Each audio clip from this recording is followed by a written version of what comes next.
From the very beginning of this debt debate now, Tea Party members have said spending cuts do not go far enough. They also want a balanced budget amendment. Did they win last night? We told you what the New York Times is writing today. The Wall Street Journal writes this. The big picture is that the deal is a victory for the cause of smaller government, arguably the biggest since welfare reform in 1996. Does my next guest agree with that? Utah Senator Mike Lee, a member of the Tea Party caucus. Senator, good morning to you. Good morning, Bill. You buy that? Well, look, this is a significant step forward in the sense that 7 or 8 months ago, people in this town were still talking about the need for another stimulus, about more new government spending. We're no longer talking about that. We're instead discussing not just whether to cut anything, but how many trillions of dollars we should cut. The reason I still don't support this bill is because it doesn't solve the underlying problem. I've said since before I was even sworn into office that this is a permanent problem. This is a long-term problem, and for that we need a long-term solution. The only way we can bind future Congresses to stand by these cuts that we're now discussing is through an amendment to the Constitution that will actually restrict permanently Congress's borrowing authority. So you're a no? And I'm a no. And I did not expect to hear that you shifted your position. I've listened to you at the end of last week and over the weekend, too. But you helped shape this debate. And arguably, you have turned the attention of this entire story 180 degrees in Washington. Why not call that victory?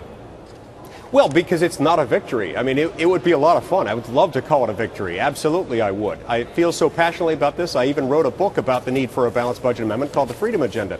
But it's not a victory because we still haven't passed one. And what I've said is that before we take on debt, an unprecedented $2.5 trillion of new debt that's going to take decades to pay back, we need to put in place permanent structural spending reform that can't easily be circumvented.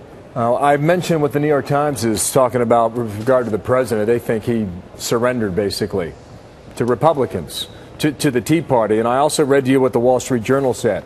In that same article, here's what it says. Tea Partiers would do more for their cause by applauding this victory and working toward the next rather than diminishing what they've accomplished because it did not solve every fiscal problem in one impossible swoop. Can't get it all at one time is what it's saying. That's absolutely right. And yet we haven't gotten what we need in this circumstance, and I'm not going to pretend that we have. Now, this is not the first time that I have disagreed with those two publications, and I suspect it's not likely to be the last. Can this pass in the House? You think about 22 House Republicans I mentioned who voted against it on Friday, and you heard from the liberal left in the House. They're not happy at all. And I think many Americans who probably went to bed last night said, oh, okay, they've got it figured out. But it still has to go for a vote in the Senate and the House. Do you think, on paper, at the moment, this gets through? It's going to be close. My gut tells me that it is likely to pass both houses, but with slim and somewhat unconventional margins. We will, of course, know for sure within the next 36 hours, but my hunch is telling me it's likely to pass. What do you mean by slim and unconventional? Is that 217, 218? Yeah, right at the mark? Perhaps a little bit more comfortable than that. And by unconventional, I mean I think you'll see some party crossover in both houses to make this pass. Yeah. This trigger mechanism that has to be defined for our viewers and for us, frankly, too. They're going to set up a special committee. And before Thanksgiving, that committee of 6 Democrats and 6 Republicans are going to come up with recommendations for spending cuts. And then those recommendations will be before Congress for a vote.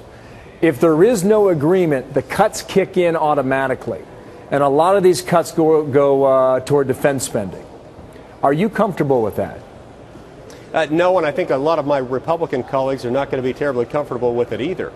Look, there are certain things that only the federal government can do, and national defense is one of them. And this is why you're going to have a lot of Republicans in both houses who might otherwise have been inclined to support this, but who will be very uncomfortable as a result of this. But also it will not include automatic revenue increases, which means no new taxes. Do you believe it? Well, I believe that it may not have automatic revenue enhancements. That is not to say that the committee couldn't make recommendations that would result in tax increases. and that's troublesome as well. But we'll deal with this one piece at a time. I see. But so you believe then, based on that answer, that there is still the possibility that tax increases could come from this? Well, certainly. Tax increases could be something that we could face. I don't think that's our answer. I think we have not a revenue problem, but a spending problem, and that's why I intend to address it through a permanent spending reform mechanism embodied in a constitutional amendment. Okay. Mike Lee is a no. Do you know how many other no's are in the Senate, in your body? I don't. We got the news of this deal last night, and I haven't yet had enough of a chance to talk to my colleagues or our counterparts in the House to get even a rough vote count.